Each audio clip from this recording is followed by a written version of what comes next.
भारतीय जवान यशवंत भानुदास बाबर वय 55 यांच्या पार्थिवावर आज बुधवार रोजी त्यांच्या मूळ गावी पानीव येथे शासकीय इतमामात अंत्यसंस्कार करण्यात आले।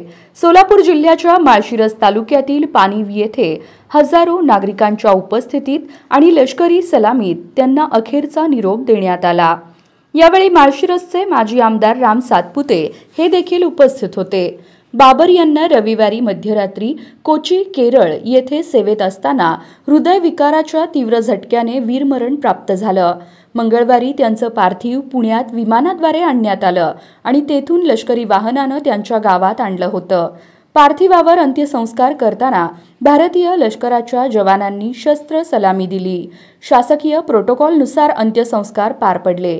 ग्रामपंचायत, महसूल प्रशासन, पोलीस दल व लष्करी अधिकाऱ्यांच्या उपस्थितीत संपूर्ण विधी अत्यंत सन्मानपूर्वक पार पडला। या घटनेनं पानीव गावासह संपूर्ण माळशिरस तालुक्यात शोकाचं वातावरण आहे। मागील 35 वर्षांपासून लष्करात सेवा बजावणारे बाबर हे विविध सीमावर्ती भागात देशसेवेत कार्यरत होते। जम्मू काश्मीर, जैसलमेर, पुणे, सिकंदराबाद, जबलपूर आणि अखेर कोची येथे त्यांनी लष्करी सेवा बजावली होती। केवळ 1 वर्षात निवृत्त होणार असताना त्यांना वीरमरण आलं।